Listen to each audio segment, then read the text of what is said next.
कोटि कोटि प्रणाम।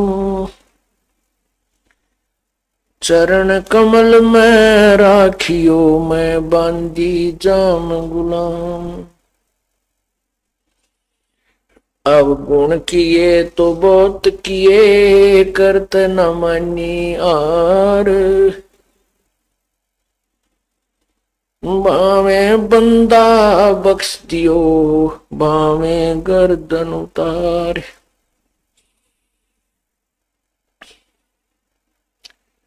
अब गुण मेरे बाप जी बख्शो गरीब नवाज।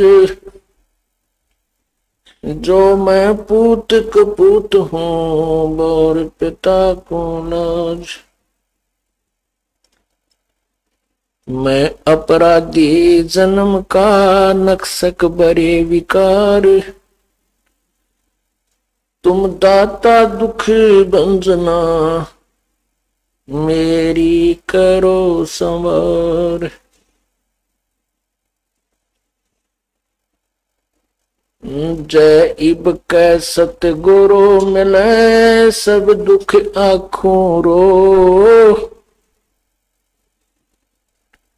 चरणों ऊपर शीस रखो कहूँ जो कहनी हो।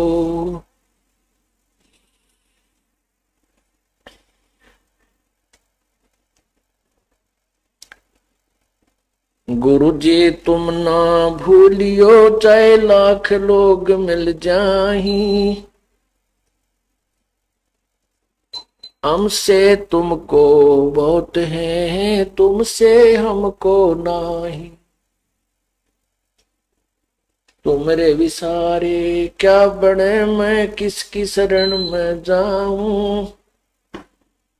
शिव विरंच मुनि नारदा तिनके हृदय न समाऊं। बंदी छोड़ दयाल जी तुम तक हमारी दौड़। जैसे कागज हाज का अब सूझे और न ठोर।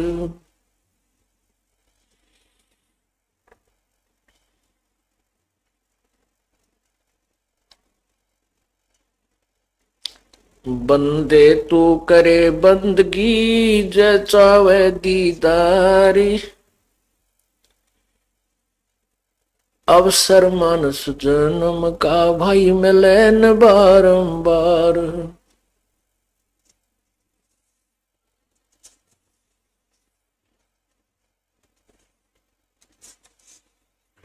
कबीर लूट सको तो लूटियो राम नाम की लूटे। पीछे फिर पछताओगे हे प्राण जहांगे छूट।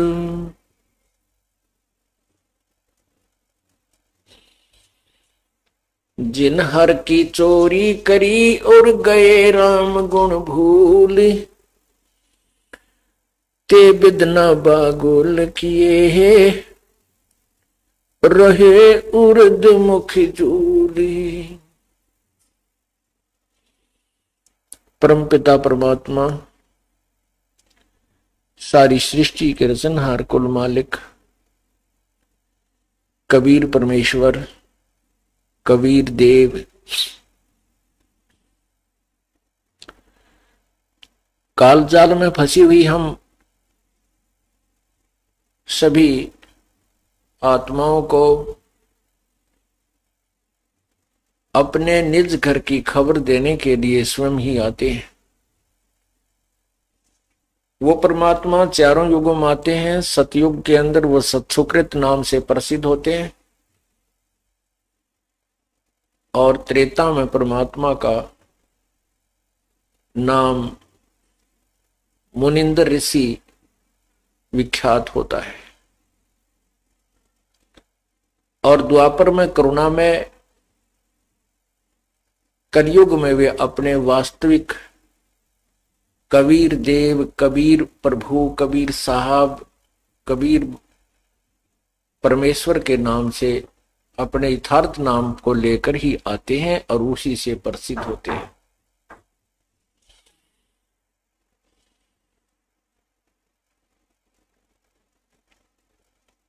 जब भी वो परमात्मा आते हैं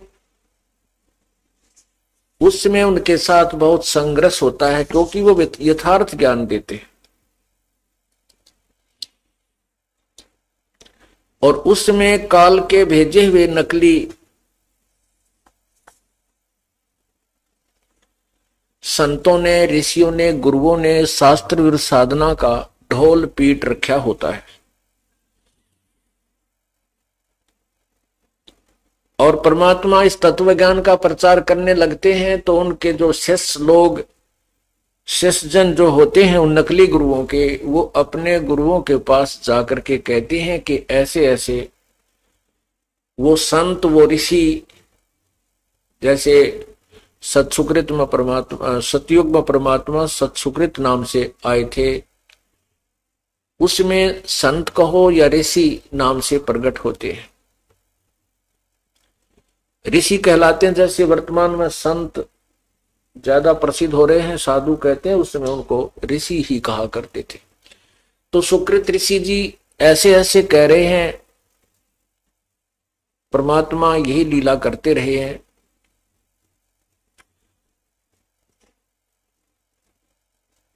उन संतों के, उन ऋषियों को अज्ञान होता है, ज्ञान नहीं होता। इस कारण से वो अपने शिष्यों से कहते हैं कि वो व्यक्ति, वो ऋषि झूठ बोलता है, उसको यथार्थ ज्ञान नहीं है, वो उल्ट ज्ञान देता है, विपरीत ज्ञान बता रहा है, इसलिए उसको वामदेव नाम से प्रसिद्ध कर देते हैं। वामदेव, वामदेव का अर्थ होता है, वाम का अर्थ होता है विपरीत ज्ञान देने वाला।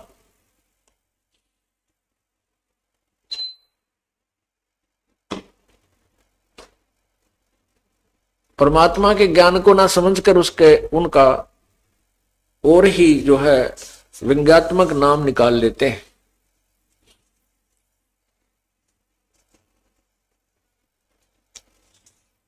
इसी प्रकार परमात्मा जब त्रेता युग में आते हैं तो भी उनके साथ ऐसे ही वो अज्ञानी ऋषि जन विरोध करते हैं।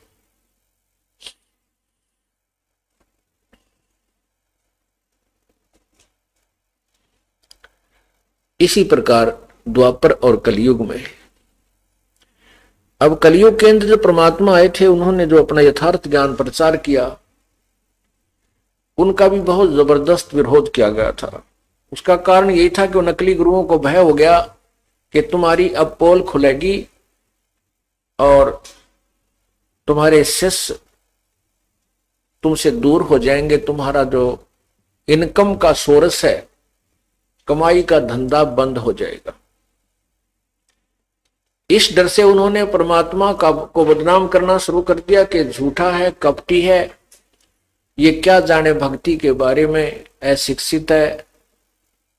हम संस्कृत के पढ़े हुए, काशी विद्यापीठ में पढ़े हुए हैं, हम वेदों और गीता को यथार्थ रूप से समझते हैं और जो तुम्हें बता रहे हैं यही गीता, वेदों और पुराणों में लिखा है। तो उसमें हमारे पूर्वज अशिक्षित थे, उन्होंने मान लिया कि वास्तव में कबीर साहब तो अशिक्षित हैं और ये पंडित यानी ये गुरु लोग हमारे शिक्षित हैं, तो इनको वेदों का ज्ञान यथार्थ होगा, इसमें कोई शंका नहीं। क्योंकि संस्कृत के ज्ञाता को उस समय झुठलाया नहीं जा सकता था, क्योंकि समाज शिक्षित नहीं था। अब हमारे सभी भक्तजन, बहन, बेटी, भाई सब शिक्षित हैं, बुजुर्ग, और वही सदग्रंथ जो पहले केवल संस्कृत में थे अब हिंदी में अनुवादित है। और आप और हम हिंदी अच्छी तरह पढ़ सकते हैं क्योंकि हम हिंदुस्तानी हैं,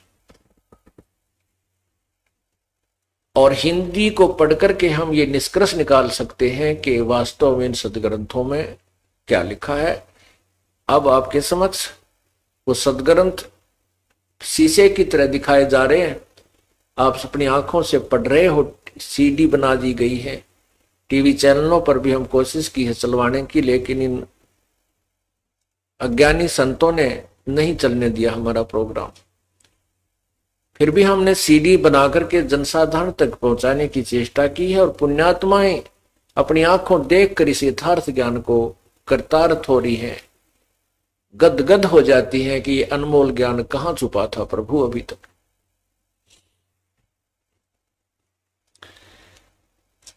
पूर्ण परमात्मा अपनी पुण्यात्माओं को अपनी शरण में लेने के लिए ना जाने क्या क्या कारण बनाते हैं।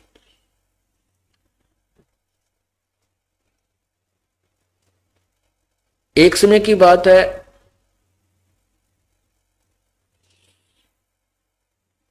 कबीर परमेश्वर बनारस में, काशी में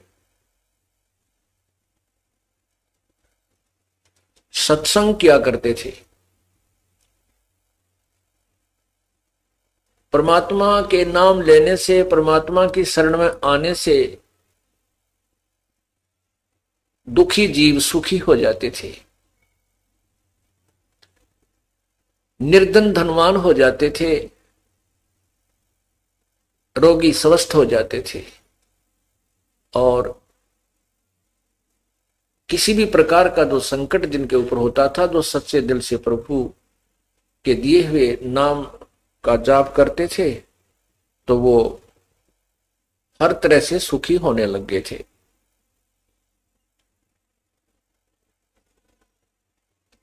एक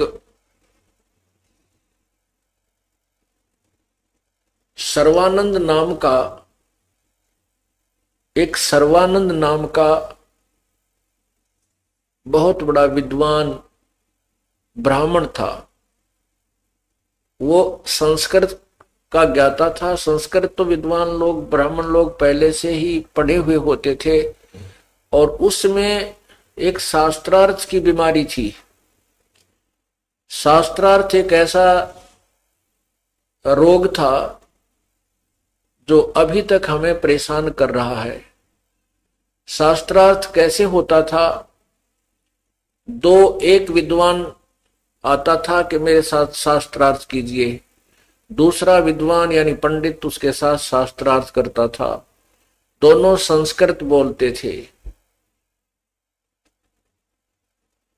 और श्रोता अशिक्षित होते थे जिनको संस्कृत का ज्ञान नहीं होता था। और जिसने भी संस्कृत अधिक बोल दी उसी की महिमा हो जाती थी, और जिनको संस्कृत समझ में नहीं आती वो श्रोता, अशिक्षित श्रोता, अपनी तारी पीट कर उन दोनों विद्वानों की यानी ब्राह्मणों की जय और पराजय का फैसला किया करते थे।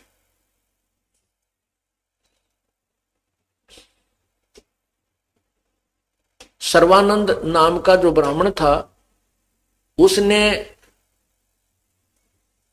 अपने उस समय में सभी पंडितों को, ब्राह्मणों को पराजित कर दिया था शास्त्रार्थ में। वो क्या करता था कि एक बैल के ऊपर एक थैला डालकर दोनों तरफ, जैसे गधे का बोरा होता है ऐसे उसमें एक बोरा डालकर, ऐसे थैला डालकर उसके अंदर सभी शास्त्र, वेद, चारों वेद, 18 पुराण और 6 उपनिषद, 11 उपनिषद, 6 शास्त्र, रामायण, महाभारत, सुधा सागर, श्रीमद् भागवत सुधा सागर आदि, गीता जी, सभी ग्रंथों को रखा करता था और व्याकरण आदि भी साथ रखता था। उसने वेदों के मंत्रों को कंठस्थ याद किया हुआ था, पुराणों के भी अध्याय आदि उसने कंठस्थ याद किए हुए थे। उसने आसपास के उस समय के सभी विद्वानों को शास्त्रार्थ में पराजित कर रखा था। उस सर्वानंद ब्राह्मण की एक माता जी जिसका नाम शारदा देवी था,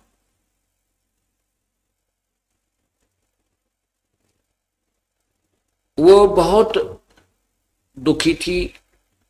उसको ऐसी असाध्य बीमारी थी, असाध्य रोग था कि जिसका कोई भी ट्रीटमेंट नहीं हो पा रहा था। शारदा देवी ने अपने उपचार के लिए अपने पुत्र सर्वानंद से भी जंतर मंत्र करवा लिए। जैसे गीता जी में लिखा है कि वो 4 प्रकार के मुझे बजते हैं, जिसमें ज्ञानी, आर्थ, अर्थार्थी, ज्ञानी, आर्थ, जिज्ञासु और ज्ञानी। तो आर्थ का अर्थ होता संकट निवारण के लिए वेदों के मंत्रों से अनुष्ठान करना।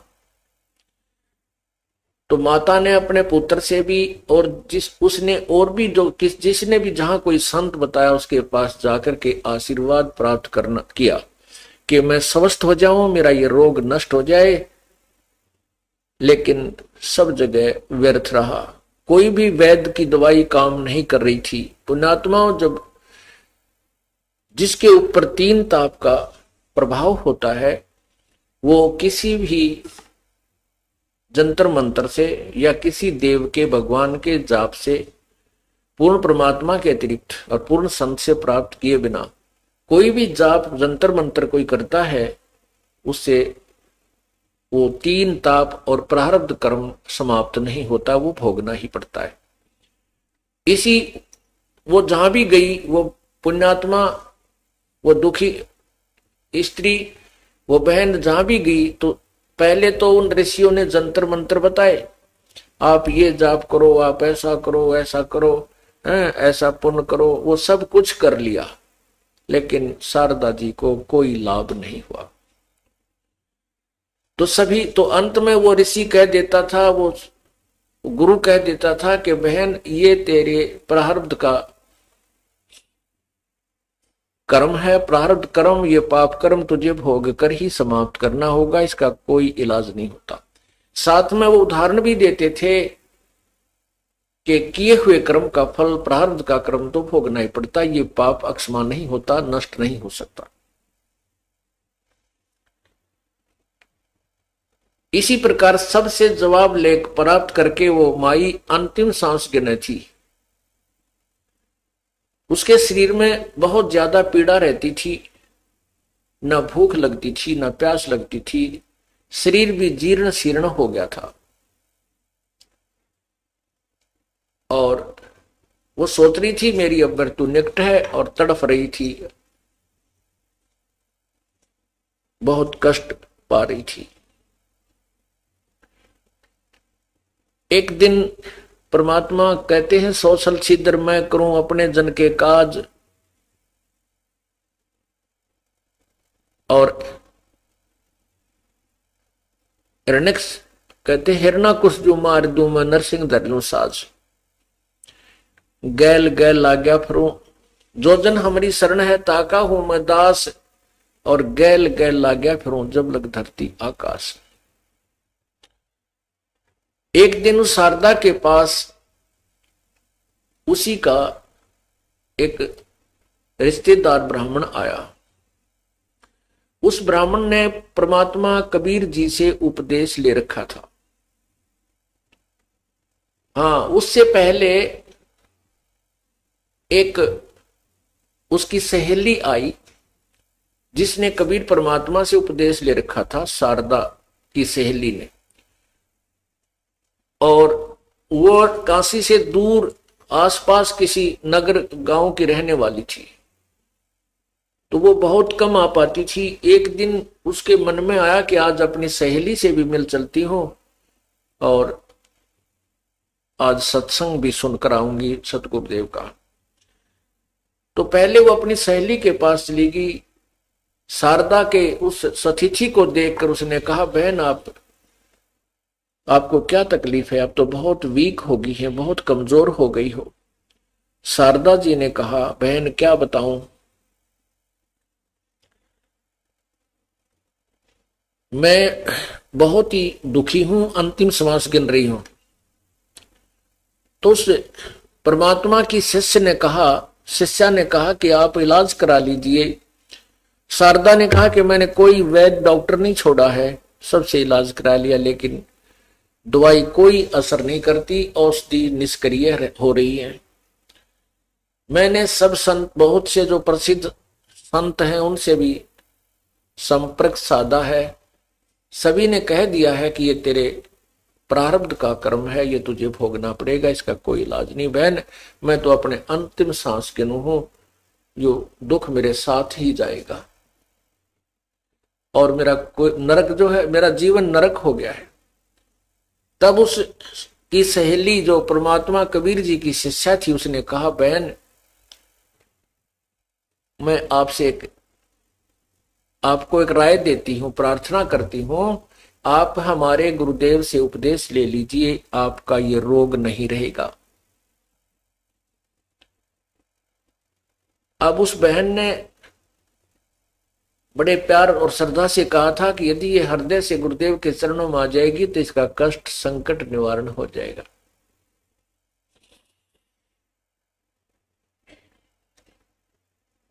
उस शारदा ने पूछा, बहन ऐसा कौन सा तेरा गुरुदेव है, बताइए, मैं उपदेश ले लूंगी, क्योंकि मैं तो बहुत दुखी हो चुकी हूं, लेकिन आशा नहीं है मुझे कि मैं स्वस्थ हो जाऊं। तब उस बहन ने कहा कि मेरे गुरुदेव जी हैं बंदी छोड़ कबीर परमेश्वर जी, कबीर देव। उस शारदा जी ने पूछा कि कहाँ रहते हैं वो। उन्होंने बताया कि आपके साथ ही यहां थोड़ी सी दूरी पर एक जुलाहा कॉलोनी है, उसमें रहते हैं। उनकी जाति क्या है, शारदा ने पूछा। बहन ने उत्तर दिया, शिष्या ने, परमेश्वर की शिष्या ने उत्तर दिया कि उसका नाम कबीर है, उसकी जाति जुलाहा है। और बहन वैसे तो संत की कोई जात नहीं होती। कबीर परमात्मा अपनी वाणी में कहते हैं कि जात ना पूछो संत की, पूछ लीजिए ज्ञान, और मोल करो तलवार का, भाई पड़ी रहने दो म्यान। तो शारदा ने जब ये सुना कि वो जुलाहा जाति से है और हम ब्राह्मण जाति से, उसी समय मस्तिष्क में तीन त्योड़ी पड़ी, तीन सिलवट पड़ी और कहने लगी, बहन तू मेरा धर्म भ्रष्ट कराना चाहती है। हम उत्तम कुल में जन्म है और एक नीच जात के जुलाहे को और एक ब्राह्मणी उसको गुरु बनाएगी, हम तो जगत गुरु है। अब वो बहन कहने लगी, जो परमात्मा की शिष्या थी, उसने कहा, शारदा मैंने तो आपके भले के लिए कही, आप नाराज मत होइए, लेकिन ये मैं आपसे गारंटी देती हूं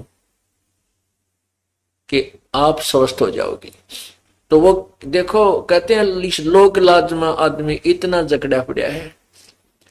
शारदा कहने लगी, मैं तो ये रोग भुगत लूंगी, इस दुख को ही भोग लूंगी, पर मैं उस छोटी जाति वाले को गुरु नहीं बना सकती। काल ने ऐसा बांध दिया इस प्राणी को कि इसके जाल से निकल ना जा। वह बहन जो परमात्मा की शिष्या थी, वह उठकर चली गई। वे ठीक है, जैसे आपको उचित लगे ऐसे कर लीजिए, लेकिन ध्यान रखना ये जात पात 2 दिन की है। आज आपकी मृत्यु हो जाए, फिर क्या पता आप मुसलमान के घर में जन्म ले लो, क्या पता आप किसी और दूसरे घर में जन्म लो, क्या पता आप जुलाहे के घर भी जन्म ले सकती हो। आप ब्राह्मण हो तो अब्राह्मणी हो तो इस बात पर विचार करो कि मृत्यु के उपरांत ये प्राणी किसी भी जूनी में जा सकता है, किसी भी जाति में जन्म हो सकता है। तो वो कहने लगी, बहन शारदा बोली, तू मुझे घड़ी शिक्षा मत दे, मेरा दिमाग खराब ना करे। तो वह शिष्या जो परमात्मा की थी उठकर आ गई और कहती है, भगवान देख अंतिम सांस गिना है और फिर भी आत्म कल्याण का भी इसको जो है ना उत्साह नहीं बना। ऐसे अपने मन में विचार करती हुई सत्संग सुनने आ गई। कुछ दिनों के बाद वो कबीर परमेश्वर का एक शिष्य ब्राह्मण जो शारदा जी का निकटतम रिश्तेदार था, संबंधी था, वो भी बहुत परेशान था। पूरा परिवार दुखी रहता था, पूरे परिवार पर जो है 3 ताप का प्रभाव था, शारीरिक कष्ट पूरे परिवार को। उसकी पत्नी तो अंतिम श्वास गिने थी और लड़के और लड़कियां भी बहुत दुखी थी और वित्तीय हालत बहुत कमजोर थी, बहुत बड़ा निर्धन था। रिश्तेदारों से उधार मांगकर भी वो छिक चुका था और रिश्तेदार भी उसको उधार देना बंद कर चुके थे। उसको देखते ही दरवाजा बंद कर दिया करते थे, ऐसी स्थिति थी। उस पुण्यात्मा को भी एक परमात्मा कबीर परमेश्वर की कोई शिष्य वहां पहुंचा, उसको सारी कहानी सुनाई, बार बार समझाया। उसको भी यही आंट बनी हुई थी कि मैं ब्राह्मण हूं और वो छोटी जाति का है। तब उस भक्त ने, परमात्मा के शिष्य ने, कबीर जी के शिष्य ने बार बार समझाया तो कहते मरता क्या नहीं करता। उस ब्राह्मण ने परमात्मा का उपदेश अपनी पत्नी को दिला दिया। नाम लेने से उसकी पत्नी को बहुत राहत मिली, बहुत राहत मिली। फिर उसने अपने बच्चों को दिलाया, वो भी काफी राहत हुई। फिर उसको इतना ऐसा चांदना होया, ऐसे प्रेरणा हुई, स्वयं भी जाकर के परमात्मा के चरणों में गिर गया, उपदेश ग्रहण किया कबीर परमेश्वर से।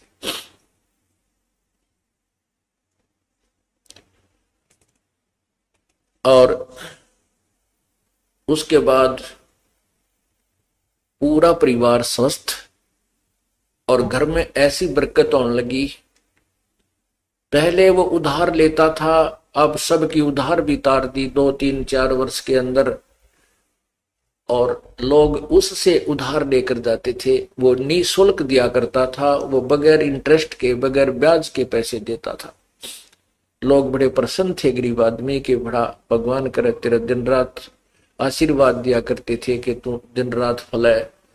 ऐसा साहूकार हमने देखा है नहीं जो बगैर ब्याज के पैसे देता है। परमात्मा मना करते हैं कि ब्याज नहीं लेना चाहिए, किसी की मदद करना चाहते हो तो वैसे कर दीजिए, अन्यथा पैसा मत, ब्याज नहीं लेना चाहिए। अब वो इतना सुखी हो गया कि जन जन को जाकर कहता है कि कबीर परमात्मा स्वयं मालिक आए हैं, उनसे उपदेश ले लीजिए, अपना कल्याण करवा लीजिए।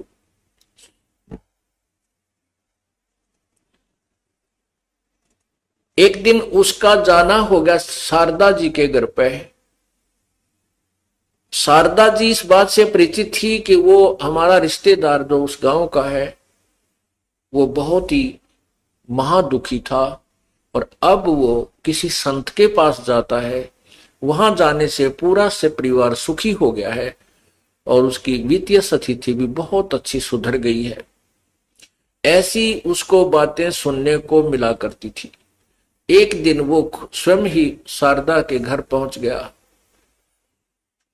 प्रणाम किया, शारदा से कुशल मंगल पूछी तो शारदा ने कहा क्या बताऊं, मैं तो बहुत दुखी हूं, बहुत दिनों से भुगत रही हूं। तो उस रिश्तेदार ने कहा कि क्या आपने कोई ट्रीटमेंट नहीं कराया, इसका उपचार नहीं करवाया।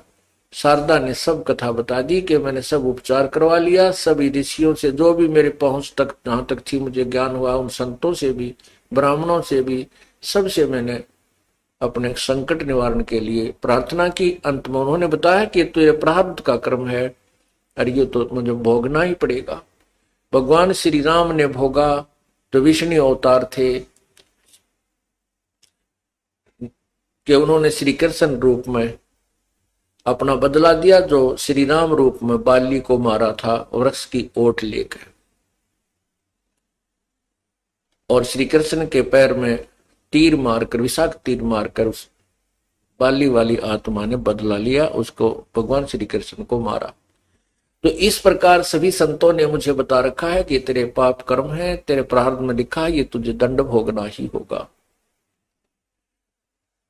तब उस रिश्तेदार ने कहा कि शारदा एक प्रार्थना करता हूं मैं आपसे, इस धरातल पर परमात्मा आए हुए हैं, वो पूर्ण ब्रह्म है, सारी सृष्टि के रचनहार है, और वो हमारे पूज्य गुरुदेव हैं। आप उनसे उपदेश ले लीजिए, आप स्वस्थ हो जाओगी। मैं आपको दावे के साथ कहता हूं।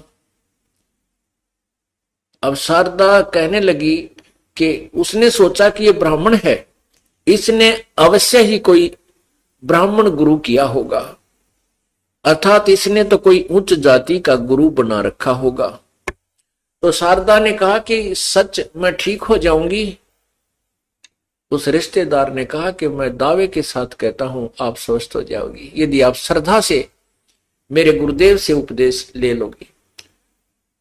तो शारदा ने कहा कि आप शीघ्र बताइए, मैं उपदेश लूंगी। तो उसने बताया आपके गुरुदेव का नाम क्या है, कहाँ रहते हैं, क्या जाति है। उन्होंने बताया कि हमारे गुरुदेव का नाम कबीर, परमात्मा कबीर बंदी छोड़ है और यहीं आपके कॉलोनी से थोड़ी सी दूर वो जुलाहा कॉलोनी में रहते हैं। वह समझ गई उसी समय, क्या वो धानक कबीर, वो जुलाहा कबीर नीरू का पुत्र? वो उनका रिश्तेदार कहने गया कि सही बोली आप, बिल्कुल वही। कहने लगी तुझे शर्म नहीं आती, अब ब्राह्मण होकर एक नीच जाति से उपदेश लिए हुए हो, धिक्कार है तुझे। तब वो कहने लगा शारदा ये बात आपकी ठीक है, क्योंकि यही मोतियाबंद मुझे हो चुका था जो आपको है, जाति और पाति का, ऊंच और नीच का। इस ऊंच नीच के चक्कर में मेरा पूरा परिवार विनाश को प्राप्त हो चुका था। मेरी वो दुर्गति थी, तू अपरिचित नहीं है। और मैं इतना दुखी था कि मुझे ये ब्राह्मण रिश्तेदार भी मेरे से नफरत करने लग गए थे। जिसके द्वार पर मैं चला जाता था, स्वाभाविक भी जाता था किसी रिश्तेदार के पास या भाईचारे में, तो उसके मन में आती थी ये उधार मांगने आया होगा। मेरा पूरा परिवार महादुखी था।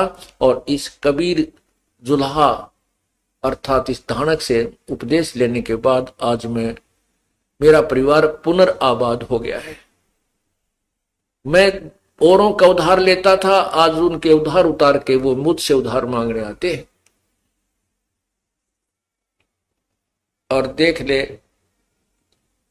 शारदा, आपके हित के लिए कह रहा हूं, ये तो पछतावेगी इस समय को। ये पूर्ण परमात्मा है, ये रोग तो आपका मुफ्त में ठीक होगा, ये तो मैं दावे के साथ कहता हूं। लेकिन आपको वो अमृत ज्ञान मिलेगा जिसको आप सोच भी नहीं सकती कि कहीं पृथ्वी पर कोई ऐसा ज्ञान बताने वाला संत भी विद्यमान है। शारदा कहने लगी मेरे आगे ये बात चलाने की आवश्यकता नहीं है, मेरे सामने ये जिक्र फिर मत करना। कति कट्टर ब्राह्मणी थी, मरना मंजूर। देख काल ने कैसा मान दिया मेरे को। ये जात हमने बनाई, परमात्मा ने नहीं बनाई। हम संत जन कहते हैं, कबीर परमात्मा कहते हैं, ऊंच नीच इस विध है लोई, और कर्म को कर्म कहां में दोई। ऊंच और नीच तो जो जाति से नहीं, कर्म से है। जो शराब पीता है, मांस खाता है, लूट करता है, जीव हिंसा करता है, चोरी करता है, ठगी करता है, बुरी नजर से बहन बेटियों को देखता है, वो नीच है, वो चाहे किसी जाति का है। और जो इन विकारों से दूर है, परमात्मा की सत भक्ति करता है, वो संत भक्त है और ऊंच है। ऊंच नीच इस विध है लोई, कुर्म कुक्रम सुक्रम कुक्रम कहां में दोई। अच्छे और बुरे कर्मों से ऊंच नीच होता है, जाति ऊंच नीच नहीं होती। लेकिन उस पंडितानी के कहां समझ में आवा थी, वह तो पक्की रंग में रंग रही थी, कत्ती नहीं मानी। ने बोली आपने खाना बना रखा है, रोटी खा लो, विश्राम करो, पर यह चर्चा मेरे से मत करो। क्या कहते हैं कबीर पिछले पाप से हरि चर्चा ना सुहावे, के ऊंघ के उठ चले के और बात चलावे। पिछले पाप ते परमात्मा की चर्चा नहीं सुहावे, अच्छी नहीं लगती, और के ऊंघन लग जाएगा ना, और कोई बात छेड़ देगा, उससे बाईपास हो जाएगा भगवान की चर्चा से। तुलसी साहब कहते हैं तुलसी पिछले पाप ते हरि चर्चा ना भावे, और जैसे जबर के बेगते भाई भूख बेदा हो जावे।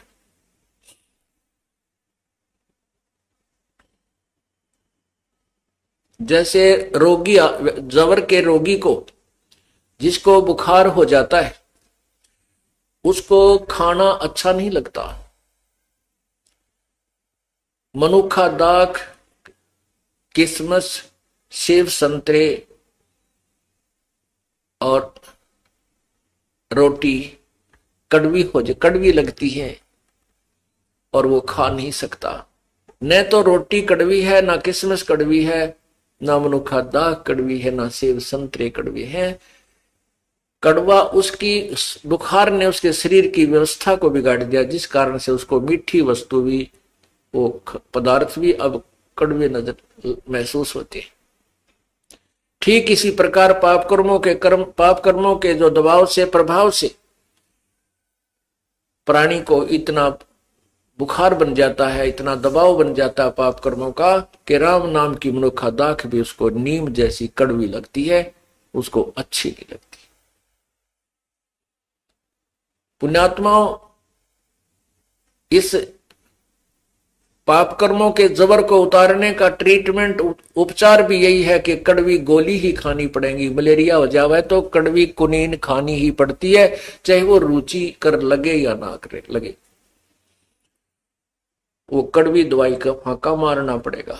इसी प्रकार परमात्मा, उसका ट्रीटमेंट क्या है कि जिसको परमात्मा की चर्चा अच्छी नहीं लगती, उसका उपचार भी यही है कि ना चाहते हुए भी सत्संग सुने, अच्छा लगे चाहे ना लगे। जैसे कुनीन खाना कोई अच्छा नहीं लगता, लेकिन वो खाए पार पड़े, फिर कुछ दिनों के उपरांत जितना भी बुखार कम होता चला जाएगा, उतनी ही रोटी रुचिकर लगने लग जाएंगी, अच्छी लगेगी। और जब स्वस्थ हो जाएगा, फिर वो लुखी सूखी रोटियां, चाहे नमक भी ना डाल रखा और सब्जी भी ना हो, 4, 5, 6 तो एक टाइम खा जाता है, क्योंकि वह पूर्ण स्वस्थ है। इसी प्रकार पुण्यात्माओं, जिस प्राणी को प्रथम बार सत्संग सुनने को मिलता है, वो उसको अच्छा नहीं लगता, क्योंकि उसको तो रागनी अच्छी लगे, कई फिल्मी गाने बढ़िया लगे, कि उसके कानों में वो आदत पड़ रही है, और परमात्मा की ये कथा उसको कति नहीं सुनाती, अच्छी नहीं लगती। तो वो पहली बार आकर सोचेगा अपने साथी गेल कित फंस गया आकर, अड़े को गाना बजाना भी कोई ना ढोलकी ढालकी बांध रखी, ना कोई ऐसा सुरीली कोई सारंगी पारंगी चल उसने दिल ला ले, ये तो पुरानी बात बतावे। तो वो उसको एक बार तो दिक्कत आएगी, क्योंकि वो अभी रोगी है, जवर है उसको। और इस सत्संग रूपी जो कुनीन है, सत्संग रूपी जो दवाई है, ये दोनों काम करेगी। आप जूता पहन लो, भविष्य में कांटा ना लगेगा। तो पुण्यात्माओं, कांटा लगे पैर में जूता पहना नहीं जा सकता, वो तो कांटा निकले जो पीड़ा बना रहा है, और फिर वो व्यक्ति इस भय से जूता पहने कि कहीं फिर कांटा ना लग जाए, वो भयंकर पीड़ा मुझे फिर दुखी करे। इसी प्रकार जो पाप कर्म के कांटे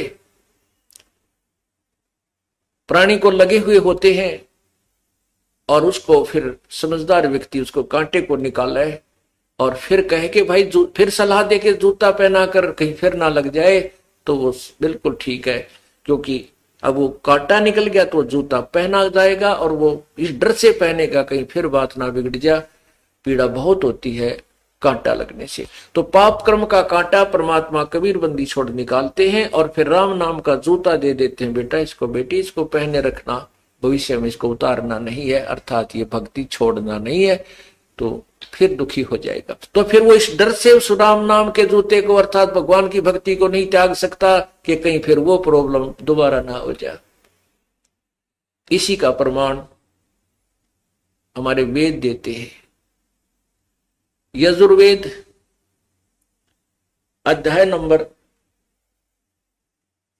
8 का मंत्र नंबर 13, और यही अज्ञान आपको दिखाते हैं महर्षि दानंद सरस्वती द्वारा, क्योंकि इस क्षेत्र में महर्षि दानंद को एक बहुत ही बड़ा विद्वान माना जाता था, और वेदों का ज्ञाता अद्वितीय, अर्थात इसके समान वेदों का ज्ञाता नहीं है। महर्षि दानंद की ख्याति ऐसी फैली हुई थी पूरे भारतवर्ष में।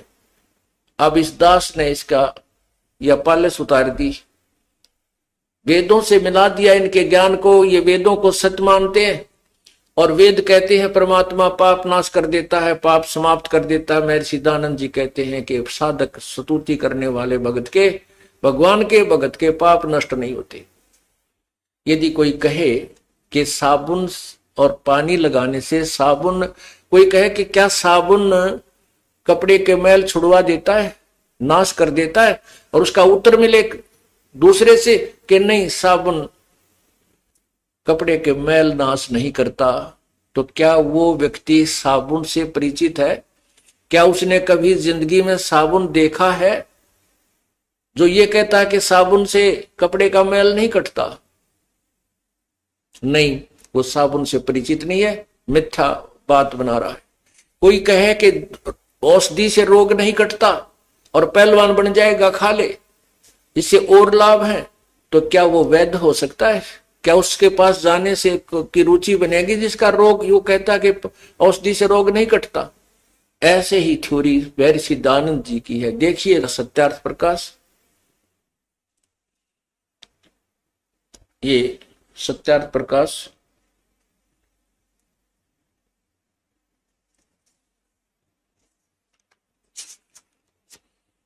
अथ है, सत्यार्थ प्रकाश है, महर्षि दयानंद सरस्वती स्वामी विरचित है। और कहां से छपा है? प्रकाशक है वैदिक यति मंडल दयानंद नगर, दयानंद मठ दीनानगर पंजाब। और ये कहां से छपा है ये देखिएगा, प्रकाशक है वैदिक यति मंडल दयानंद मठ दीनानगर पंजाब। और ये प्रकाशक कहां से है? मुद्रक छपा कहां से है? आचार्य प्रिंटिंग प्रेस, दयानंद मठ, गोहाना मार्ग, रोहतक।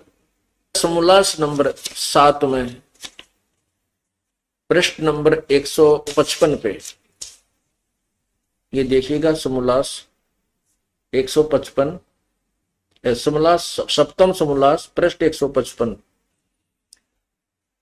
किसी ने प्रश्न किया स्वामी जी से, प्रश्न, परमेश्वर की स्तुति प्रार्थना और उपासना करनी चाहिए व नहीं? उत्तर, करनी चाहिए। स्वामी दयानंद जी कहते हैं, प्रश्न करने वाला कहता है क्या स्तुति आदि करने से ईश्वर अपना नियम छोड़ स्तुति प्रार्थना करने वाले का पाप छुड़ा देगा? उत्तर महर्षि जी का नहीं। तो प्रश्नकर्ता कहता है तो फिर स्तुति प्रार्थना क्यों करना? वे किस लिए भक्ति करें जब उसके पाप पर नहीं कटेंगे? उत्तर स्वामी जी का, उनके करने का अन्य फल, अन्य का फल अन्य ही है। प्रश्न क्या? उत्तर, स्तुति से ईश्वर में प्रीति, उसके गुण कर्म स्वभाव का से अपने गुण कर्म स्वभाव का सुधरना, स्वभाव का सुधरना, प्रार्थना से निरअभिमानता, उत्साह और साहे का मिलना, उपासना, उपासना से परब्रह्म से मेल और उसका साक्षात्कार होना। अब यहां स्वामी जी देखना, इस 154 पृष्ठ पर कह रहे हैं कि प्रश्न करने वाले ने पूछा परमात्मा ईश्वर साकार है व निराकार? उत्तर मिला के निराकार। स्वामी जी कहते हैं उत्तर निराकार है, परमात्मा निराकार है। और यहां पर कह रहे हैं कि उपासना करने से, 155 पे, उपासना करने से परब्रह्म से मेल और उसका साक्षात्कार होना। ओए होए, 2 सिद्धांत फेल हो गए स्वामी जी के इस 155 पृष्ठ पे 7वें समोल्लास में। कौन कौन से? एक तो निराकार वाला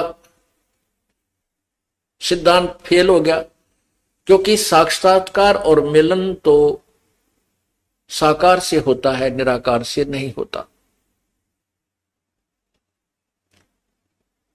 और दूसरा सिद्धांत ये हो गया कि वो कहते हैं कि पाप अक्षमा नहीं होते। अभी आपको दिखाएंगे यजुर्वेद अध्याय नंबर 8 के मंत्र 13 में कि परमात्मा पाप काट देता है। और तीसरा सिद्धांत वो फेल हो गया, वो कहते हैं कि ब्रह्म से अतिरिक्त कोई भगवान नहीं है, परमात्मा एक ही है, अनेक भगवान वेदों में नहीं लिखे, केवल एक भगवान, अनेक नहीं है। तो ब्रह्म और परब्रह्म, दादा और परदादा 2 होते हैं, एक नहीं होते। तो परब्रह्म शब्द इन्होंने खुद लिखा है कि वो साधक साधना करने से पाप तो अक्षमा नहीं होते, वो पापी आत्मा परब्रह्म से मिल लेता है, यानी ब्रह्म से भी दूसरे भगवान को। अब देखिएगा इसी 7वें अध्याय का 7वें समोल्लास में प्रारंभ में ही पूछा किसी ने प्रश्न, ये सप्तम समोल्लास है, स्टार्ट यहीं से होता है, ये अथय सप्तम समोल्लास है। और इसमें ये पूछा किसी ने कि प्रश्न, वेद में ईश्वर अनेक हैं। प्रश्नकर्ता ठीक कह रहा है कि वेद में ईश्वर अनेक हैं, इस बात को तुम मानते हो वा नहीं? उत्तर, नहीं मानते। स्वामी जी कहते कि नहीं, कहीं भी अनेक ईश्वर नहीं है, दो भगवान नहीं है, क्योंकि चारों वेदों में कहीं यह नहीं लिखा है जिससे अनेक ईश्वर सिद्ध हों, किंतु यह तो लिखा है कि ईश्वर एक है। अब स्वामी जी ये भी बताते हैं कि ये देखिएगा प्रथम समोल्लास में स्पष्ट कहते हैं कि ईश्वर ब्रह्म ही ईश्वर एक है, ब्रह्म है। प्रथम समोल्लास ये पृष्ठ नंबर 15 पे यहां स्पष्ट कर रहे हैं कि ओम आकाश खम, ये लिखा है खम, यह देखना, सबसे बड़ा होने से ईश्वर का नाम ब्रह्म है। ईश्वर का नाम ब्रह्म बताया इन्होंने, ये देखना, ईश्वर का नाम ब्रह्म है। और यहां क्या कहते हैं कि ईश्वर एक है, वेदों में कहीं नहीं लिखा एक ही ईश्वर अर्थात ब्रह्म है। और यहां स्वयं ही ये परब्रह्म कह रहे हैं कि उस साधना से परब्रह्म से मेल और उसका साक्षात्कार होना, परब्रह्म से मेल और उसका साक्षात्कार होना। अर्थात ब्रह्म तो इन्होंने फाइनल कर दिया कि ब्रह्म ही ईश्वर का नाम ब्रह्म है। और ये कहते परब्रह्म से मिल जाता है दूसरे भगवान से, पर माने सेकंड, अनोदर, जैसे उस ब्रह्म से भी ऊपर का सुप्रीम परमात्मा है, जैसे दादा से दूसरा परदादा, दूसरा दादा, दादा का भी पिता, तो ऐसे दो ब्रह्म सिद्ध हो गए पर ब्रह्म से। तो इस स्वामी दयानंद जी के 7वें अध्याय के यानी सत्यार प्रकाश में 7वें समोल्लास में ये दो सिद्धांत तो उसने स्वयं फेल कर दिए। और तीसरा उपदास करेगा कि परमात्मा पाप नहीं काटता, ये वेद कर देंगे, यजुर्वेद करेगा। अब देखना,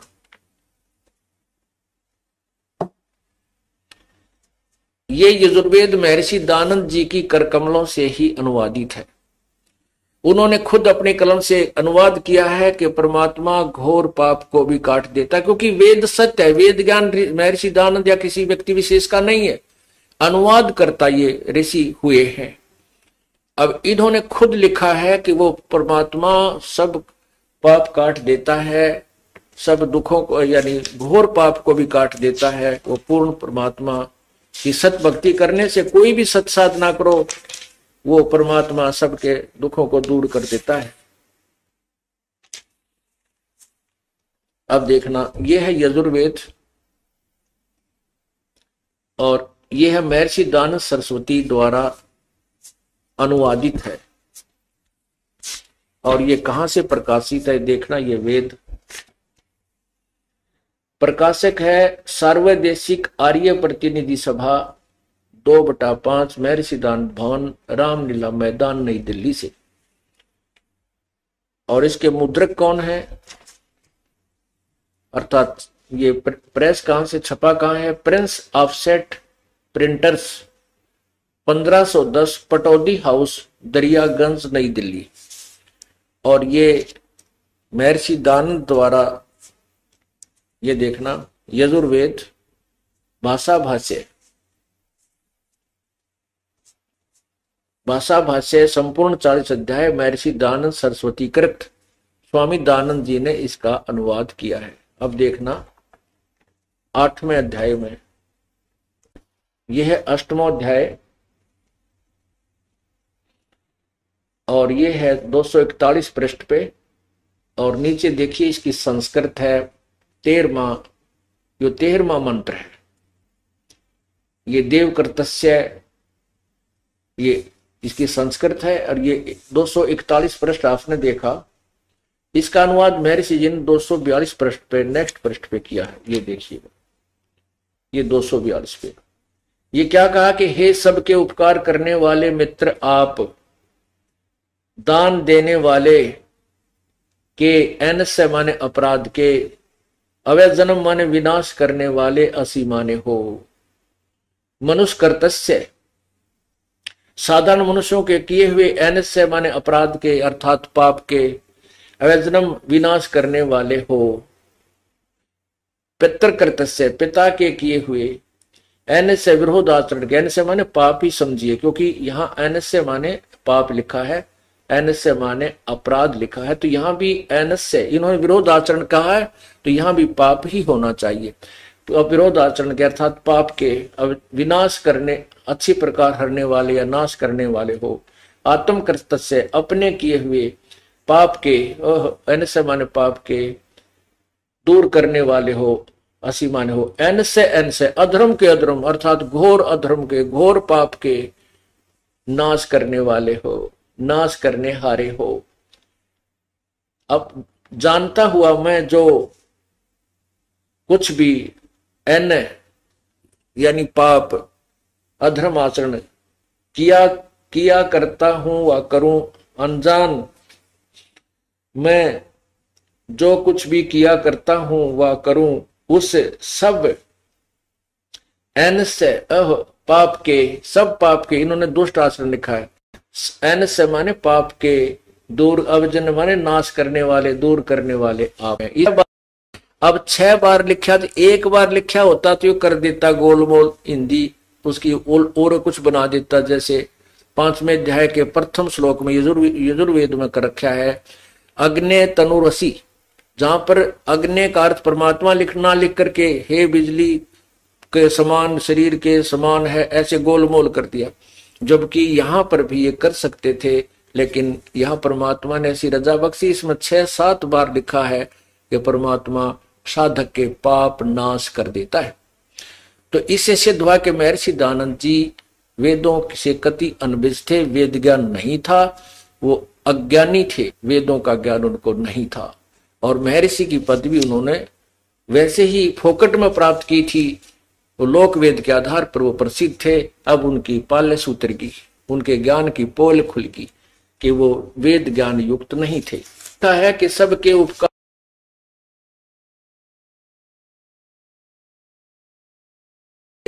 गुमराह करने वाले ये भी कर देते हैं, क्योंकि जिन लोगों का ज्ञान समाप्त हो जाता है वो झूठ का सहारा लेते हैं।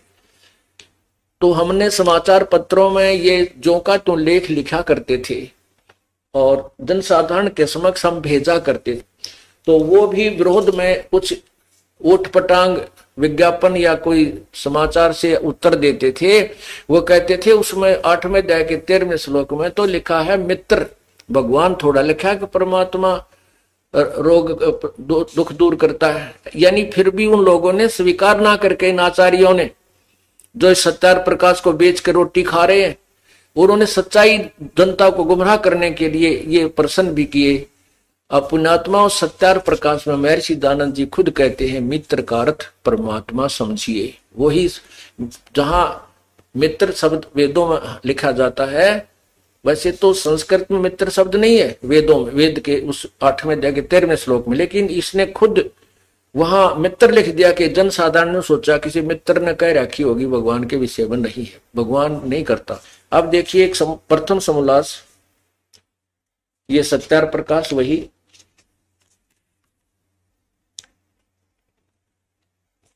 और इसके प्रथम समोल्लास में पृष्ठ नंबर 18 पे नीचे देखिएगा, मित्र आदि नामों से सखा और इंद्र आदि देवों से प्रसिद्ध व्यवहार देखने वाले उन्हीं का ग्रहण करना चाहिए। तो यहां क्या कहते हैं, ये क्या लिखा है, जो सबसे स्नेह करे और सबको प्रीति करने योग्य है वह है परमेश्वर, सबका सच्चा मित्र है, इससे परमेश्वर का नाम मित्र है।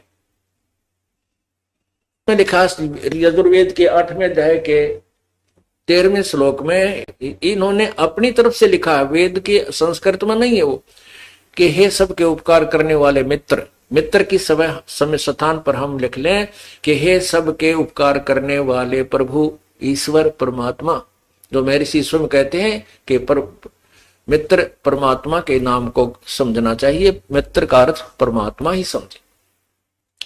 तो इसी प्रकार उस शारदा और अन्य समाज को या उल्टी पट्टी पढ़ा रखी थी कि पाप कर्म नहीं कटते, पाप तो भोगने ही पड़ते हैं, परमात्मा पाप क्षमा नहीं करता। और इसमें लिखा है वेदों में ब्रह्म बोल रहा है और ब्रह्म पूर्ण परमात्मा पूर्ण ब्रह्म की तरफ संकेत कर रहा कि वो परमात्मा पूर्ण ब्रह्म अपने साधक के पापों का नाश कर देता है। ब्रह्मा विष्णु महेश जी की साधना से, ब्रह्म तक की साधना से, परब्रह्म तक की साधना से पाप नाश नहीं होते, पूर्ण परमात्मा की भक्ति से पाप नाश हो जाते हैं, समाप्त हो जाते हैं। परमात्मा कबीर बंदी छोड़ कहते हैं, जब ही सतनाम हृदय धरो भयो पाप को नासे, जैसे चिंगारी अग्नि की पड़े पुराने गासे।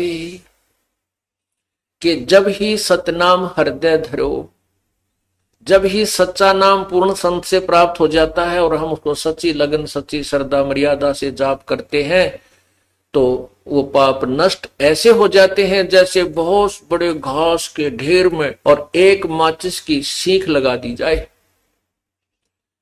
वो चिंगारी अग्नि की पूरे सूखे घास को चाहे 1000 लाख मन पड़ा हो, लाख टन पड़ा हो, वो जलाकर भस्म कर देती है, सभा कर देती है, उसका राख बन जाती है, खाक बन जाती है और वो हवा में उड़कर वो स्थान भी साफ हो जाता है। और ये नकली गुरु, झूठे गुरु और ये ऋषि महर्षि, ये झूठे जो वेद ज्ञान से अपरिचित थे, ये दुनिया को भ्रमित कर गए क्योंकि उनको यथार्थ ज्ञान नहीं था।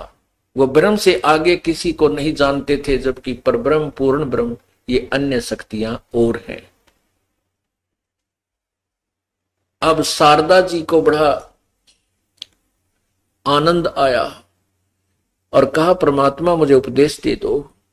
प्रभु ने कहा कि शारदा, दुनिया तेरी हंसी करेगी, ब्राह्मण लोग तेरा मजाक करेंगे।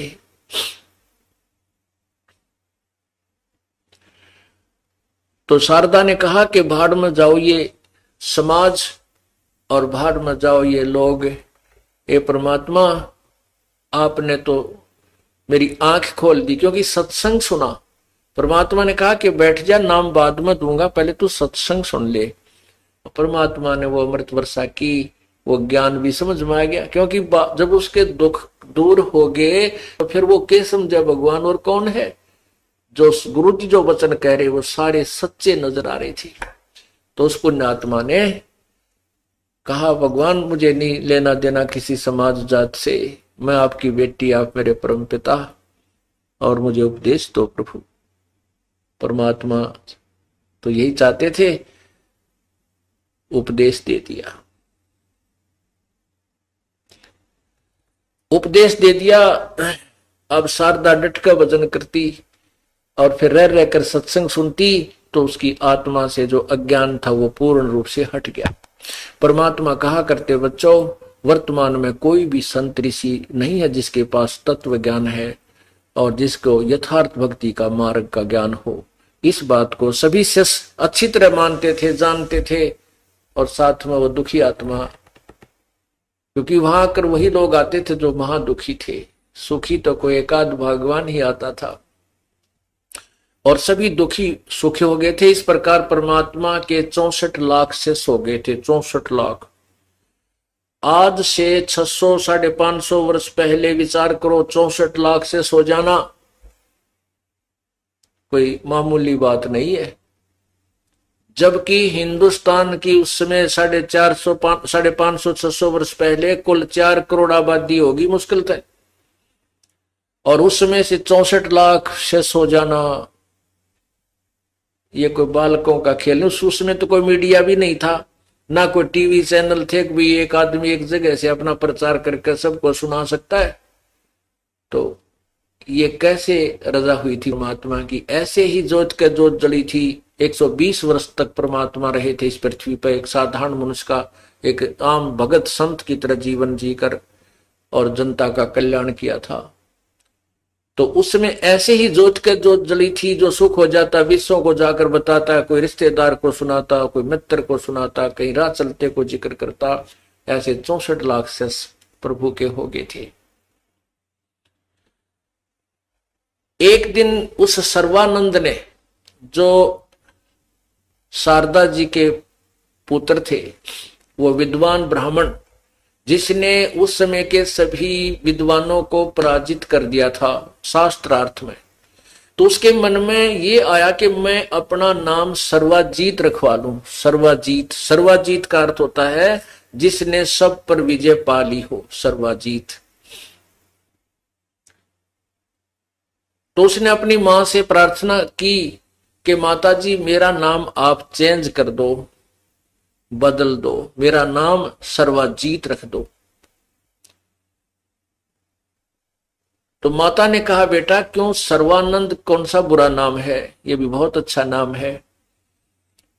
तो उसने कहा सर्वानंद ने कि माता जी मैंने आसपास के इस पृथ्वी पर जितने भी विद्वान पुरुष हैं, ब्राह्मण हैं, वो ज्ञान में शास्त्रार्थ में पराजित कर दिया है, और मैं इसलिए अपना नाम सर्वाजीत रखवाना चाहता हूं कि सर्वाजीत नाम से सभी जान जाएं कि यो वो व्यक्ति है जिसने सबको पराजित कर दिया, सब पर विजय पा ली है। अब शारदा जी बोली बेटा ठीक है, मैं अपने बेटे का नाम बदल दूंगी। आप एक संत को, एक ऋषि को और पराजित कर दे। सर्वानंद कहने लगा बताओ माताजी कौन है वो? कि वो मेरे पूज्य गुरुजी कबीर बंदी छोड़ हैं, आप उनको शास्त्रार्थ में हरा के और उनसे लिखवा लेना, फिर मैं तुझे सर्वानंद के नाम से पुकारूं, सर्वाजीत के नाम से पुकारूंगी, नहीं तो बेटा मैं तुझे सर्वानंद, सर्वाजीत नहीं कहूंगी, मेरी तरफ से सर्वानंद ही रहेगा। अब सर्वानंद जी ने कहा ए माता जी आपने भी किसका नाम ले दिया, अनपढ़ अशिक्षित, वो क्या जाने शास्त्रों के बारे में। अभी जाता हूं, अभी गया और अभी आया, उसको तो 2 मिनट में पराजित करके आऊंगा। माता बोली ठीक है पुत्र, लेकिन कुछ प्रमाण दो से लाना। ठीक है माता जी। अब वो क्या करता था, अपना वो सारा साजबाज बैल के ऊपर रख के एक थैले में चल पड़ा।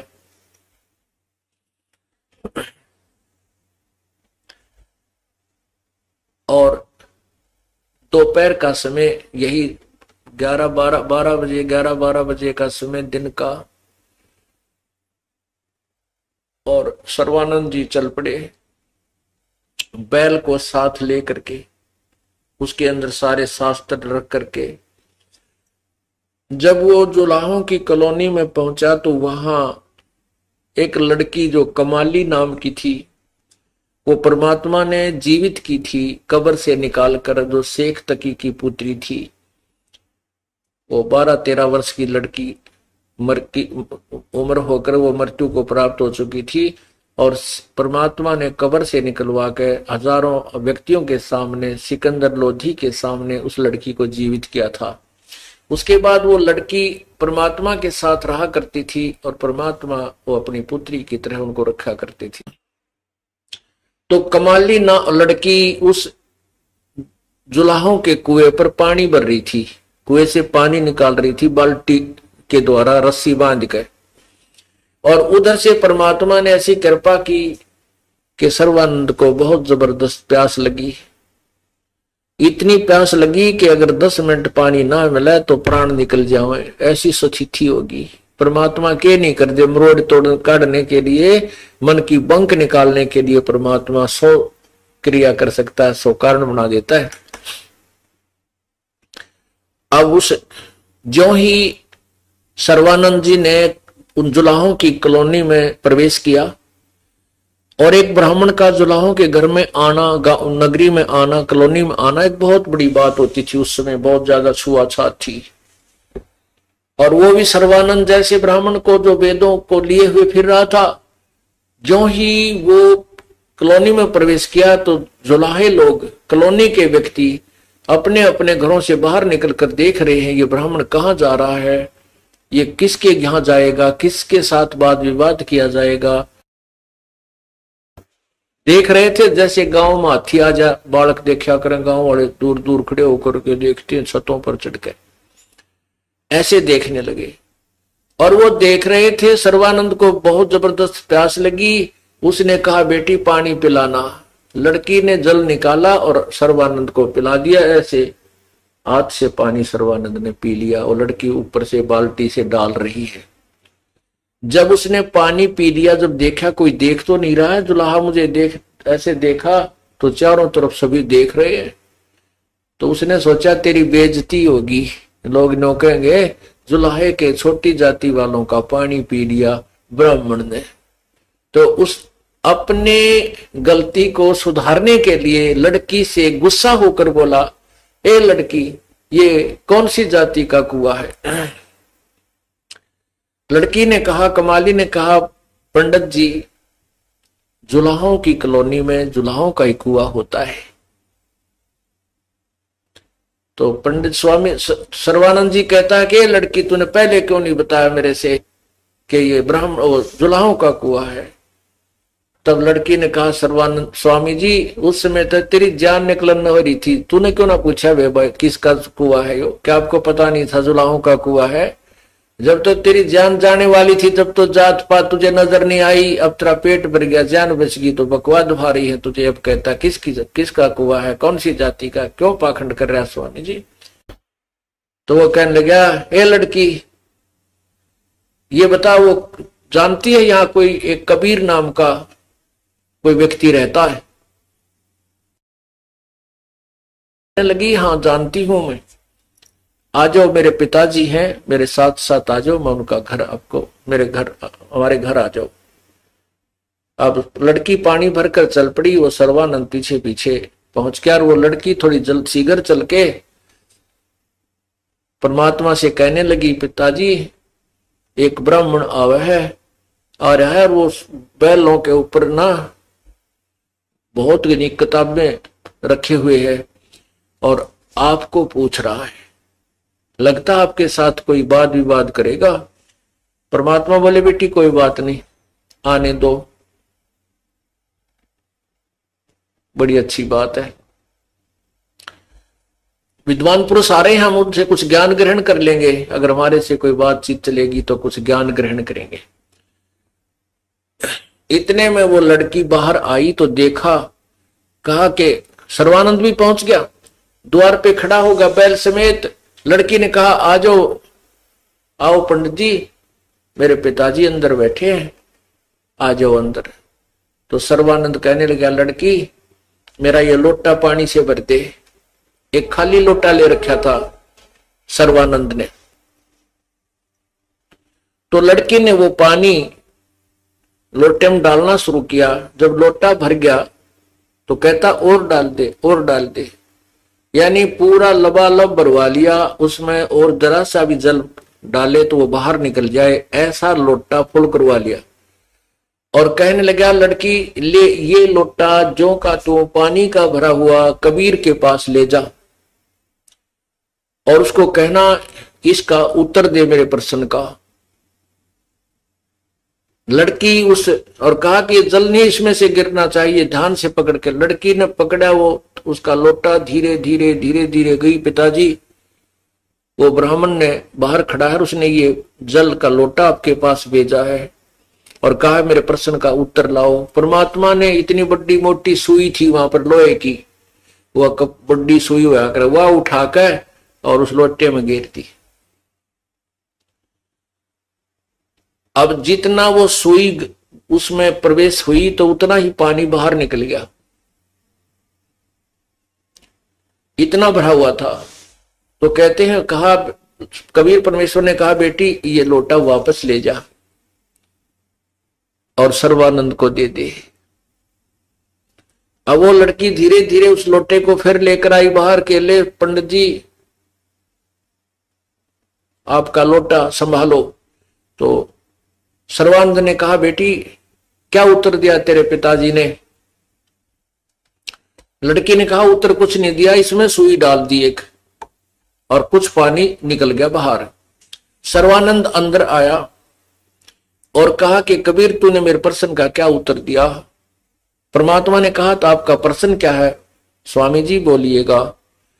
स्वामी जी ने कहा, सर्वानंद ने कहा कि मैंने शास्त्रार्थ में आसपास के सभी विद्वानों को पराजित कर दिया है और मैंने अपनी माता जी से सर्वाजित नाम बदलवाने की प्रार्थना की थी। मेरी माता ने शर्त रख दी है कि मैं कबीर को पराजित कर दूं शास्त्रार्थ में तो वो मुझे सर्वाजित से संबोधित करेगी, इसलिए मैं आपसे शास्त्रार्थ करने आया हूं। और मेरा कहने का तात्पर्य ये लोटा पानी का भरा हुआ आपके पास भेजने का मेरा जो प्रश्न है कि मैं ज्ञान से परिपूर्ण हूं और तेरा ज्ञान मेरे अंदर नहीं समाएगा। मैंने लोटा इसलिए और फ्लो करके भेजा था कि और जल इसमें डलेगा तो वो जल बाहर ही जाएगा, लोटे में नहीं समाएगा। अर्थात मैं ज्ञान से इतना परिपूर्ण हूं कि मुझे तेरा ज्ञान मेरे अंदर नहीं समाएगा, तू अपनी हार लिख दे। परमात्मा बोले मेरा उत्तर सुन ले। मेरा उत्तर क्या था? जैसे आपके लोटे में और पानी डालने से वो पानी बाहर निकल सकता था, आपके लोटे वाले में नहीं समा सकता था। मैंने इसके अंदर वो सुई इसलिए डाली है कि मेरा ज्ञान इतना वजनदार है कि जिस प्रकार वह लोहे की सुई तेरे लोटे की तली में पहुंच गई और तेरा पानी बाहर निकल गया, मेरा ये ज्ञान इतना वजनदार है कि तेरा ज्ञान ऐसे बाहर निकल जाएगा और मेरा ज्ञान तेरे हृदय में समा जाएगा, ऐसे जम जाएगा जाकर के, और ये तेरा नकली ज्ञान तेरे अंदर से बाहर निकल जाएगा। अब और इस प्रकार जब ये वार्ता होने लगी तो आसपास के वो अशिक्षित यानी जिनको अक्षर ज्ञान नहीं था वो जुलाहे आगे वार्तालाप सुनने के लिए, शास्त्रार्थ सुनने के लिए।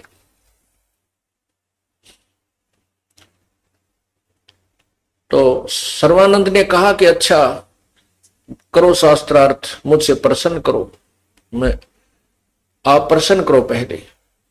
परमात्मा ने कहा कौन ब्रह्मा का पिता है, कौन विष्णु की मां, शंकर का दादा कौन है, हमको दो बताए। सर्वानंद कहता है कि कौन, क्या बोल रहे हो कि ब्रह्मा विष्णु महेश के माता पिता? इनके कोई माता पिता नहीं, ये अजरो अमर है, ये तो सर्वशक्तिमान है, सबके उत्पत्ति करता है, ये है और वो है, सब कुछ बता दी जैसा भी वो दंत कथा सुन रखी थी। परमात्मा कहते हैं वेद पढ़ने पर भेद न जान, ये बातें पुराण 18 और जड़ को अंधे ये पत्ते खुआवे और भूल गए सृजनहारा। वेद पढ़ते हैं, 18 पुराणों को पढ़ते हैं, पर इनको ज्ञान कती नहीं, इनमें क्या लिख रखा है, इनका निष्कर्ष क्या है, वास्तविकता क्या भरी पड़ी है। तब परमात्मा ने कहा कि सर्वानंद आपके पास पुराण रखी है, देवी पुराण निकाल, 3रा सकंद, अध्याय 4, 5, 6। इसमें लिखा है कि ब्रह्मा जी बताते हैं नारद को, और नारद से सुनी हुई व्याख्या व्यास जी ने श्रीमद् देवी भागवत में लिखा है, शक्ति पुराण में लिखी है। नारद जी को ब्रह्मा जी बताते हैं कि नारद जी ने प्रश्न किया कि हे पिताजी, इस सृष्टि की रचना आपने की है या विष्णु जी ने की है या शिव जी ने की है, मुझे सच्चा ज्ञान बताना, इस ब्रह्मांड की रचना करने वाला कौन है, आप सच्ची बात बताना। नारद जी को पता था कि ये गपोड़ पेल देते हैं, जहां इनको ज्ञान नहीं होता तो फिर यहाँ कहते हैं सच्ची बात बताना। ब्रह्मा जी कहते हैं कि बेटा इसका क्या उत्तर दूं, तो बहुत ही कठिन प्रश्न है, फिर भी बताता हूं। जब मेरी उत्पत्ति हुई मैं कमल के फूल पर बैठा था, मुझे नहीं मालूम मैं कहां से उत्पन्न हो गया। 1000 वर्ष तक मैं इस कमल के फूल के डंठल को पकड़ कर नीचे इधर उधर देखता रहा, कहीं उसका और छोर नहीं आया जल का। और फिर मैं डंठल पकड़ के नीचे उतरा, क्योंकि मुझे मधु और कैटब नाम के दो राक्षस मारने के लिए मेरे ऊपर आक्रमण किया। मैं नीचे उतर गया। नीचे जाकर देखा तो वहां एक शेष सैया पर भगवान चतुर्भुजी भगवान विष्णु जी बेहोश पड़े थे, अचेत थे। उनमें से एक देवी निकली, एक औरत निकली, एक देवी निकली, आकाश में विराजमान होगी। उसके आभूषण प्रत्यक्ष नजर आ रहे थे। उसके बाद विष्णु जी होश में आ गए, उनकी निंद्रा भंग हो गई। वो उठ खड़े हुए। इतने में शंकर भगवान शिव जी भी वहीं प्रकट हो गए। हम तीन थे। तब देवी ने कहा कि तुम तीनों देवता ब्रह्मा विष्णु महेश अपना अपना कार्य सुनो। ब्रह्मा सृष्टि, विष्णु सतिथि और शिव संहार करे। तब इन्होंने कहा, हम तीनों ने कहा कि हे माता, यहां सब जल ही जल है, पृथ्वी कहीं है नहीं, तो हम कैसे सृष्टि और सतिथि संहार कर सकेंगे।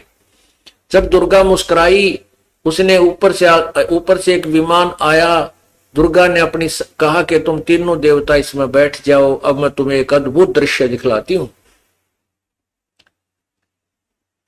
वो तीनों भगवान ब्रह्मा विष्णु महेश उसमें विमान में बैठ गए और दुर्गा ने, उस प्रकृति देवी ने अपनी शक्ति से उस विमान को आकाश में उड़ा दिया। नारद जी, ब्रह्मा जी बता रहे हैं कि वो आगे जाकर के एक ब्रह्मलोक में पहुंचा। वहां पर पहले तो बहुत से फलदार वृक्ष देखे। एक महा इंद्र बैठा था, उसके पास उसकी सची पत्नी भी बैठी थी। उसके बाद हमारा विमान आगे गया, वहां पर एक ब्रह्मा और देखा। तो मेरे साथ बैठे हुए विमान में विष्णु और शिव जी कहने लगे, हे चतुरानन, ये दूसरा ब्रह्मा कौन है?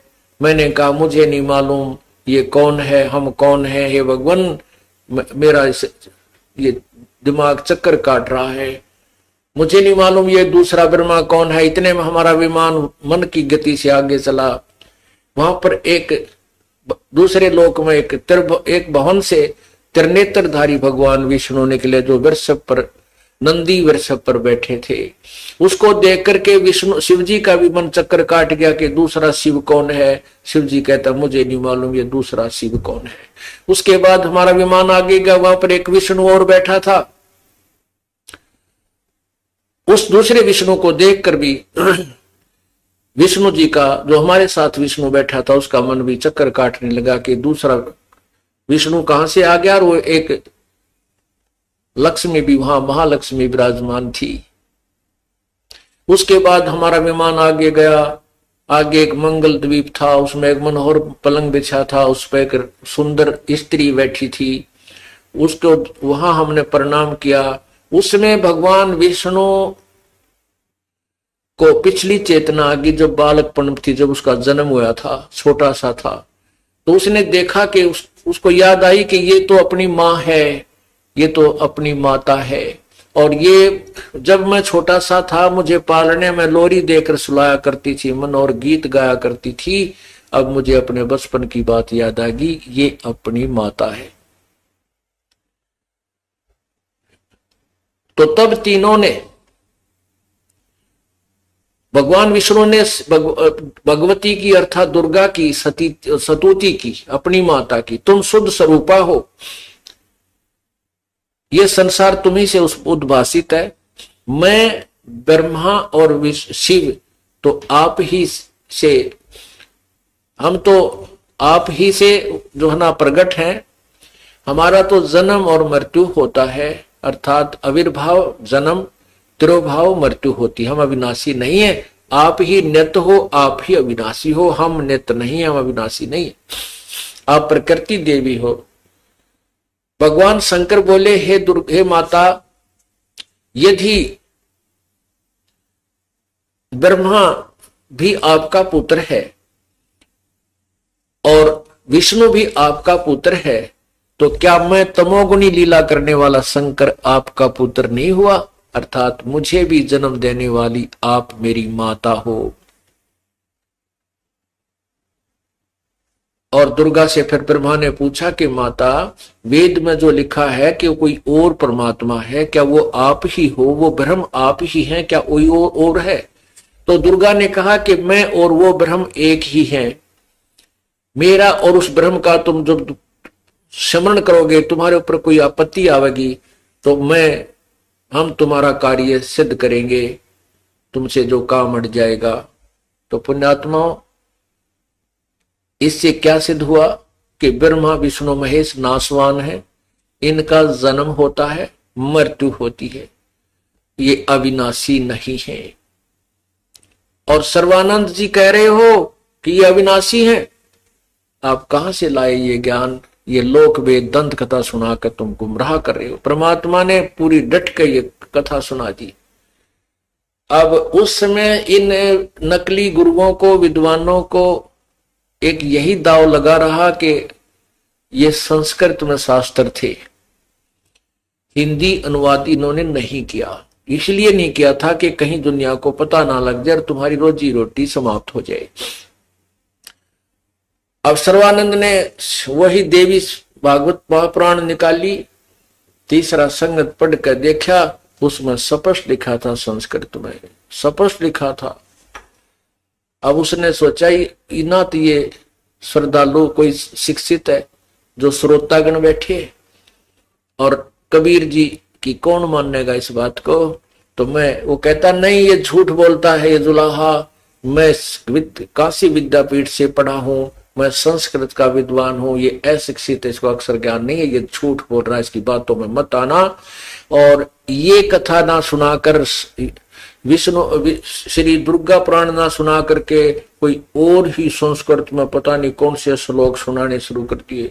संस्कृत बोलता रहा, पता नहीं बेतुकी बातें कहीं की कहीं सुनाने लग गया, संस्कृत बोल रहा। तो सभी श्रोतागण जो अशिक्षित जुलाहे बैठे थे, उन्होंने सर्वानंद को की प्रशंसा कर दी, हथेली पीट दिया, हो जय हो। तो हथेली पीट कर ताली बजा करके उसको विजयी घोषित कर दिया कि सर्वानंद विजयी हुआ। जबकि उन श्रोताओं को कुछ भी समझ में नहीं आ रहा था सर्वानंद संस्कृत में बोल क्या रहा है। एक समय तो परमात्मा कहने लगे, भाई ठीक है सर्वानंद, आप जीत गए, मैं हार गया।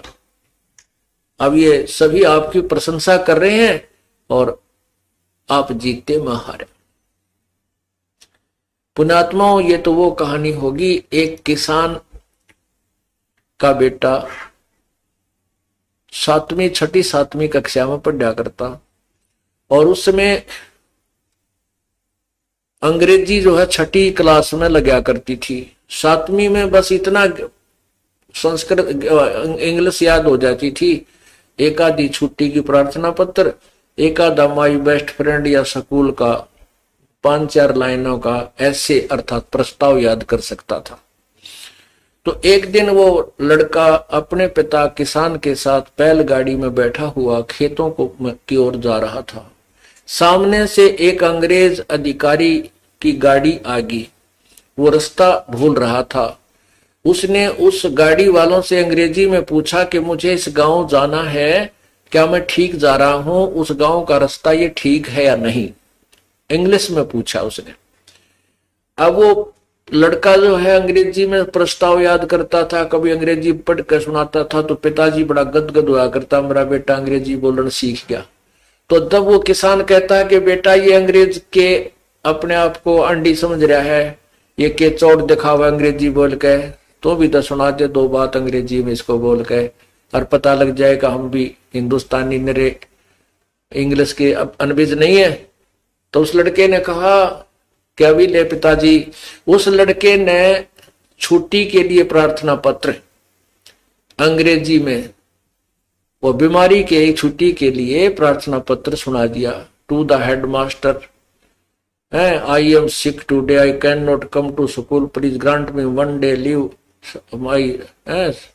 आई shall be thankful to you है, अपना नाम लिख दिया सच एंड सच। तो अंग्रेज ने सोचा, देख बुद्धू, पूछो मतलब काम का रास्ता बताओ, सुनाओ मैंने छुट्टी के लिए प्रार्थना पत्र। अच्छे मूर्ख तो फंसिया, माथे माथ मार के और अपनी गाड़ी ने साइड तक कर चलता बड़े। अब उसके किसान पिता ने अपने पुत्र की कमर थपथपाई, वाह बेटा आज तने अंग्रेजी बोल के अंग्रेज हरा दिया, पराजित कर दिया, बाज गया छोड़कर मैदान को। तब वो लड़का कहता, पिताजी अभी तो माई बेस्ट फ्रेंड और याद था, वो सुन लेता तो गाड़ी छोड़ के भाग जाता। कहने का भाव ये है कि वो तो उनको मत्थे माथ मारा के देख किसी बुद्धवंत पाला पड़ा, पूछो गांव का रास्ता सुना वह सीख लियो। और तो इसी प्रकार परमात्मा पूछ तो ये रहे थे कि पुराणों में ऐसा लिखा है कि ब्रह्मा विष्णु महेश नासवान है, अविनाशी नहीं है। इनके माता पिता हैं, दुर्गा इनकी माता है और पिता इनका ज्योति निरंजन है। अब वो सर्वानंद ने सुना दी वह सिकली और प्रशंसा कर दी उन अशिक्षित श्रोताओं ने, और में विजयी कर दिया वो अज्ञानी सर्वानंद। परमात्मा बोले भाई ठीक है, लिखवा ले के लिखवाना तने, ठीक है आप जाइए, मैं हार गया तो जीत गया। पर सर्वानंद बोला ऐसा नहीं, मेरी मां ने कहा कि लिखवा के लाना उससे। परमात्मा बोले भाई लिख ले तू, मैं तो अशिक्षित हो, मैं अपना अंगूठा कर दूंगा। अब सर्वानंद ने लिख लिया कि शास्त्रार्थ में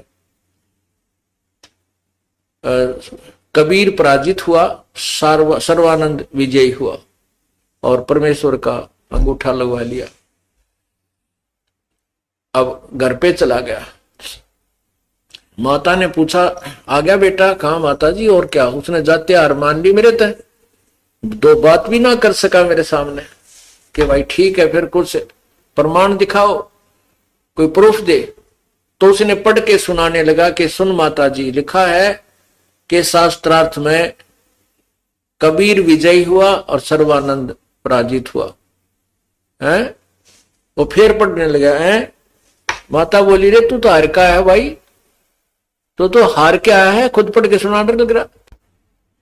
तो वो कहने लगा, माता जी मैं ना कल 2-3 दिन से लगातार शास्त्रार्थ में था, रात्रि में भी काफी देर तक शास्त्र हुआ करते थे, मैं निंद्रा में था, मेरे से ही गलत लिखा गया। माता जी वो तो अनपढ़ है, मैं खुद लिखने वाला हूं।